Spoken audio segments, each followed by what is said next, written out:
It all started at Gate 17B on a rainy Thursday morning. Daniel Carter, a worn-out but devoted single father, stood in line with his boarding pass clutched in one hand and his 8-year-old son Ethan curled up against his chest. He'd barely made it to the airport on time, juggling work deadlines, a sick child, and a last-minute business trip that offered him the only shot at a promotion in months. When the airline unexpectedly bumped him to first class because of overbooking, it felt like a rare stroke of luck. Finally, something going right. But fate had different plans. As he was about to step into the luxurious comfort of the first-class cabin, he noticed two little girls, twins, no older than Ethan, sitting nervously with their travel tags around their necks, alone. A flight attendant leaned over them, trying to calm them down. One girl wiped a tear while the other clutched a ragged stuffed bunny. It was clear they were scared and flying alone. Daniel's chest tightened. He looked at Ethan sleeping against him. He couldn't imagine letting his son travel alone, not at that age, not with those eyes full of fear. "Excuse me," he said, stepping back toward the gate agent. "Can I switch seats with them? I'll take whatever you've got. Economy, jump seat, cargo hold, doesn't matter. Just let them sit in first class together." The gate agent blinked in surprise. "Sir, you're sure? You earned this upgrade." "Yeah. But they need it more than I do." The switch was made.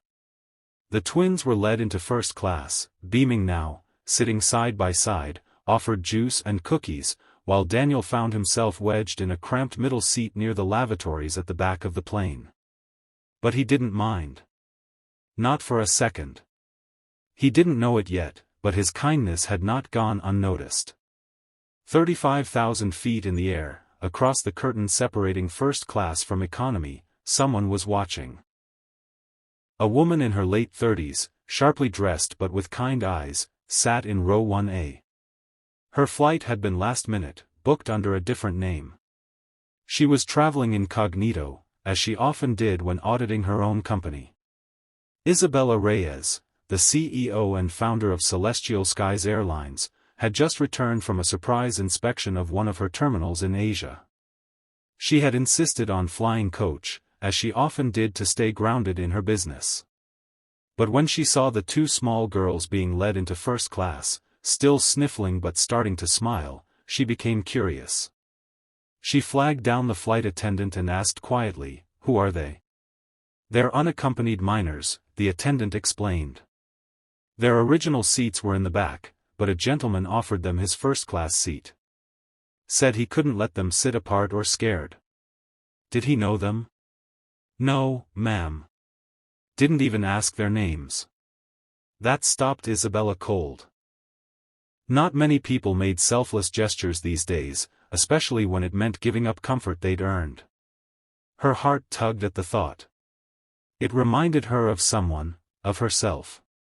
She thought of a time years ago, when she too had been a scared little girl flying alone for the first time after her mother's funeral.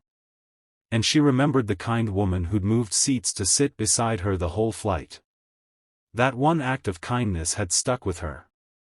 It had planted the seeds of what would eventually become her life's mission, to create an airline that didn't just move people, but cared for them.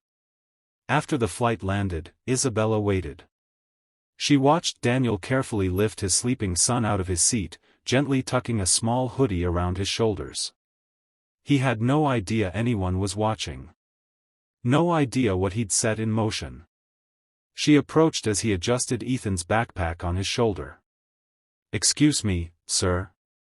Daniel turned, tired but polite. "Yes? I saw what you did for those girls. I just wanted to say, thank you." He smiled sheepishly. It wasn't a big deal. Just felt like the right thing to do. It was a big deal. Most people wouldn't give up first class, especially not these days. He shrugged. "I guess I just thought, if it were my son, I'd hope someone would do the same." She extended a hand. "Isabella. Isabella Reyes." He froze for a second, then chuckled. "Wait," The Isabella Reyes? The airline lady? She smiled. Guilty. He was flustered. Wow. I didn't know, honestly, I didn't do it to impress anyone. I know. That's why it means so much. She pulled a card from her purse and slipped it into his hand. This is my direct line. Call me when you get back from your trip. He blinked. Why? Because I'd like to offer you something.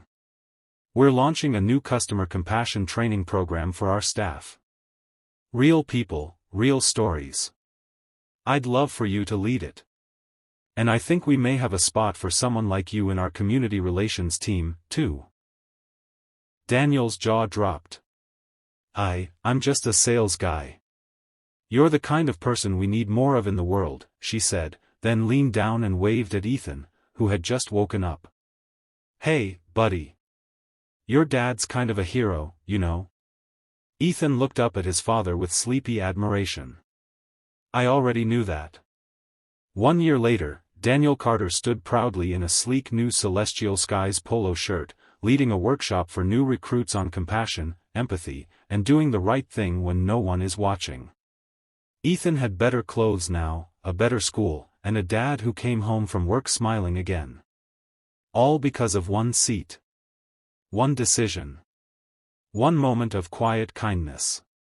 He still didn't think of himself as a hero. But as he watched the twin girls, now frequent flyers and honorary guests, run up and hug him at another training event, he realized something important. In a world that's always rushing forward, sometimes the most powerful change begins when you simply pause and choose kindness.